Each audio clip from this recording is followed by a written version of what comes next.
Hello student, let's read the question. Find the incorrect option. सवाल हमसे पूछ रहा है कि नीचे दिए गए चार ऑप्शन में से एक स्टेटमेंट है जो कि गलत है।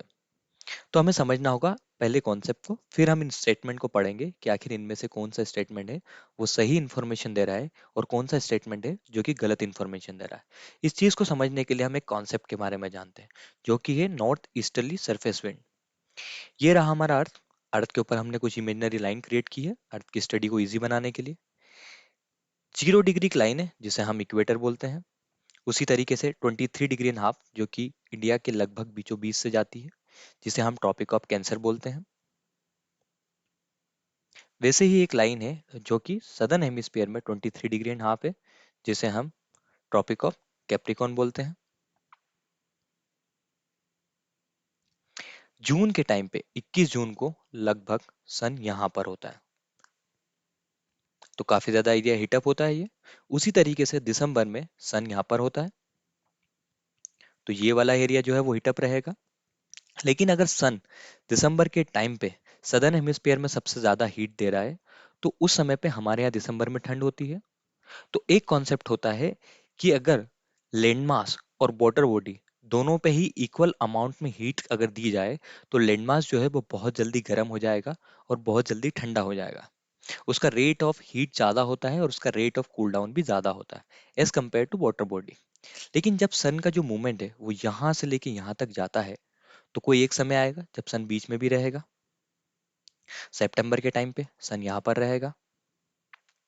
जब सन यहाँ पर रहेगा सेंटर में इक्वेटर में और वो नीचे की तरफ जाएगा, तो उस समय ये वाला जो एरिया रहेगा यहाँ पर काफी ज्यादा हीट रहेगी। हीट होने के कारण क्या होगा कि वहाँ के जो मॉलिक्यूल्स रहेंगे वो आपस में दूर दूर हो जाएंगे और यहाँ पर क्रिएट होगा लो प्रेशर। उसी तरीके से इंडिया में ठंड रहेगी तो वहाँ पर हाई प्रेशर रहेगा। और हम जानते हैं कि विंड का जो मूवमेंट है वो हाई प्रेशर से लो प्रेशर की तरफ होता है, तो विंड इस तरीके से चलेगी। एक और कॉन्सेप्ट होता है कि जब भी विंड का मूवमेंट होता है तो उस पर कॉरियोलिस इफेक्ट लगता है, जो कि नदर्न हेमिस्फीयर में राइट साइड होता है और सदर्न हेमिस्फीयर में लेफ्ट साइड होता है। तो इंडिया नदर्न हेमिस्फीयर में लाई करता है। तो यहाँ पर से जो हवाएं हैं वो जब नीचे की तरफ आएगी इक्वेटर की तरफ आएगी, तो राइट हैंड साइड उनका मूवमेंट रहेगा। ये होता है नॉर्थ ईस्टर्ली सरफेस विंड का कॉन्सेप्ट। अब हम स्टेटमेंट को पढ़ते हैं, आखिर एक एक स्टेटमेंट क्या बोल रहा है और वो स्टेटमेंट कितना सही है और क्या गलत है उसके अंदर जानकारी। पहला है India lies in the region of north easterly surface wind. Statement सही है। कैसे? अगर आप इंडिया की लोकेशन देखें, ये रही इंडिया की लोकेशन, तो इंडिया लाई करता है नॉर्थ ईस्टर्ली सरफेस विंड के अंदर। दूसरा स्टेटमेंट है this wind originated and blow over land during winter from sub tropical high pressure belt of the northern hemisphere. ये वाला स्टेटमेंट भी सही है। किस तरीके से सही है? इंडिया जो है वो लाया करता है north north easterly surface wind के अंदर। अब यहीं से अगर आप देखें तो ये रहा ट्रॉपिक वाला रीजन। ट्रॉपिक्स के जो ऊपर वाला रीजन रहेगा ये सब ट्रॉपिक रीजन रहेगा। यहीं से हाई प्रेशर होता है और यहीं से ये विंड जनरेट होती है। तो इस कारण ये स्टेटमेंट भी सही है कि यहाँ से सब ट्रॉपिकल हाई प्रेशर बेल्ट से ही ये विंड जो है वो ओरिजिनेट होती है लैंड के ऊपर। हाँ, लैंड के ऊपर होती है, सही बात है। तीसरा ऑप्शन है this wind blow southward and get deflected to the right due to Coriolis force. अब क्योंकि ये नदर्न हेमिस्फीयर है और इंडिया के ऊपर हाई प्रेशर जनरेट हो रहा है, लो प्रेशर की तरफ जा रही है, तो ये साउथवर्ड मूवमेंट होगा इनका, सही है। ये राइट की तरफ डिफ्लेक्ट करेगी क्योंकि नदर्न हेमिस्फीयर में कोरियोलिस फोर्स राइट की तरफ लगता है, तो ये स्टेटमेंट भी सही है।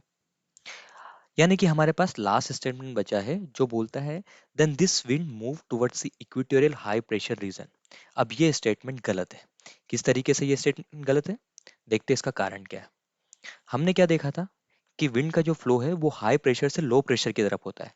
लेकिन स्टेटमेंट क्या बोल रहा है कि ये विंड जो होती है वो मूव करती है इक्वेटोरियल हाई प्रेशर रीजन के ऊपर नहीं, इक्वेटोरियल रीजन पे उस समय पे लो प्रेशर होता है। इस कारण हमारा जो सही आंसर रहेगा वो आंसर डी रहेगा कि ये स्टेटमेंट गलत है। और यही हमारा आज का की कॉन्सेप्ट है कि किस तरीके से जो नॉर्थ ईस्टर्ली सरफेस विंड है वो फ्लो करती है। हमने कॉन्सेप्ट देखा विंड का ओरिजिनेट किस तरीके से होता है, कैसे प्रेशर सिस्टम काम करता है, किस तरीके से डिफ्लेक्शन होता है। तो हम इजीली यहाँ पर जो इनकरेक्ट स्टेटमेंट है उसे निकाल सकते हैं। डी इसका सही आंसर रहेगा। I hope you will understand the answer.